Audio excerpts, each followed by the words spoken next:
तो आज हम बात करेंगे जो है कंडीशनर।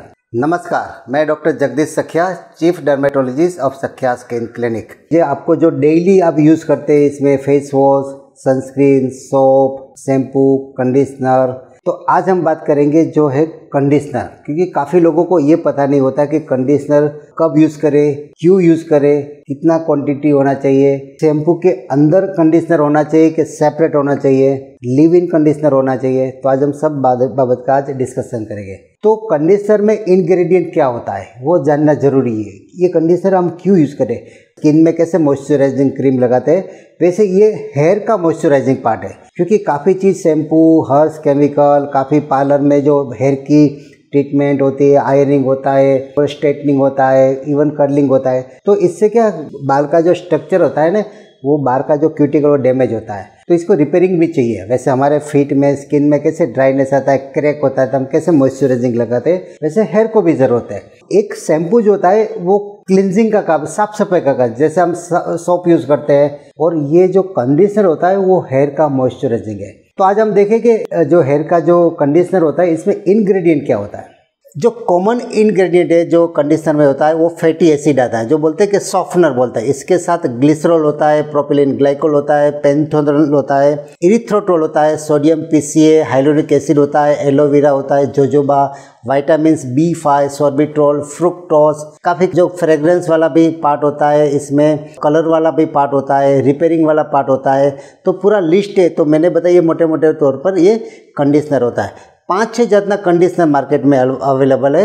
एक तो एक रूटीन कंडीशनर होता है जो मैंने बताया, एक डीप कंडीशनर होता है। डीप कंडीशनर किसको बोलते हैं, जिसका बाल ज़्यादा डैमेज होता है, तो उसके लिए डीप कंडीशन में ज़्यादा प्रोटीन ज़्यादा अंदर आता है। प्रोटीन जो हाइड्रोलाइज केराटिन जो आता है, एमिनो एसिड आता है। इससे क्या होता है, जो क्यूटिकल जो बीच में जो डैमेज होती है ना, इसको वो ये भर देते हैं और बाल को थोड़ा हार्ड कर देते हैं, जो एकदम सॉफ्ट हो जाता है, ब्रिटल जो आता है, तो उसको बोलते हैं डीप कंडीशनर। इसके बाद आता है एसिडिफाइंग कंडीशनर आता है। एसिडिफाइंग कंडीशनर क्या होता है, इसका पीएच थोड़ा एसिडिक होता है और ये इसमें जो क्यूटिकल जो होता है ना, इसको जो ब्रेकडाउन होता है क्यूटिकल में, उसको ये ठीक करता है। एक होता है लिव इन कंडीशनर होता है। लिव इन कंडीशनर जो अलग से होता है वो थोड़ा माइल्ड होता है और वो स्काल्प में नहीं लगाना चाहिए, सिर्फ वो बाल में लगाना चाहिए और ये लगा के छोड़ देना। जस्ट लाइक हमारा कोकोनट जो भी हम ऑयल लगाते हैं ना इंडियन ट्रेडिशन में, वो one type of live in conditioner ही होता है। तो लिव इन कंडीशनर में का फैटी एसिड ज़्यादा कंपोनेंट होता है और थोड़ा माइल्ड होता है। और ये बाल को जो आपको कॉम्बिंग में, किसी को कॉम्बिंग में तकलीफ होती है, तो बाल जब वॉश करके बाहर निकले तब ये लिव इन कंडीशनर लगाने के बाद अगर कॉम्बिंग करे तो इजी रहता है। कलर प्रोटेक्शन कंडीशनर काफ़ी मार्केट में मिलता है। किसी को क्या हेयर डाई करने के बाद कलर ज़्यादा टिकता नहीं है, तो ये एक मॉइस्चराइजिंग कंटेंट ज़्यादा होता है, प्रोटीन अंदर ज़्यादा होता है, फैटी अल्कोहल ज़्यादा रहता है। क्योंकि धूप में रहने से भी कलर जो किया ना हेयर डाई का, इसकी इफेक्ट कम हो जाती है।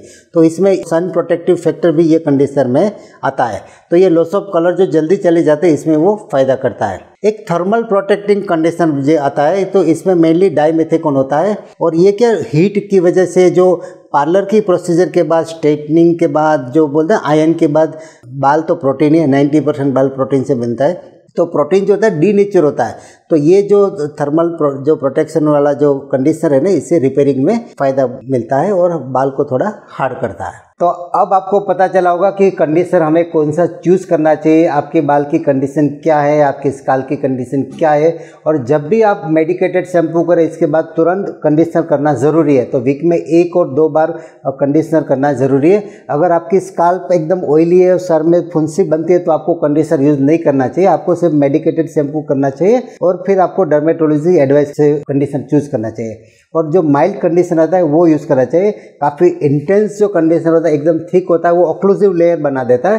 तो इससे आपका जो सीबम जो होता है वो वही रहता है और जो फोलिकुलाइटिस बाल में जो छोटी छोटी फुंसी वो बढ़ जाती है। तो आपका शैम्पू, आपका कंडीशनर अकॉर्डिंग टू आपका प्रोफेशन, अकॉर्डिंग आपको एज, अकॉर्डिंग आपका स्किन, अकॉर्डिंग टू आपका हेयर का टेक्सचर, हेयर की हेल्थ के मुताबिक आपको चूज़ करना चाहिए। फिर भी आपको कोई दिक्कत है तो सखिया स्किन क्लिनिक की 21 ब्रांच है, इसमें कोई भी ब्रांच में नियर बाय में आप कांटेक्ट कर सकते हैं। और आपका नियर बाय कोई भी डर्मेटोलॉजिस्ट से कांटेक्ट करके आपकी जो डेली प्रोडक्ट है वो आप तय कर सकते हैं। Thank you very much.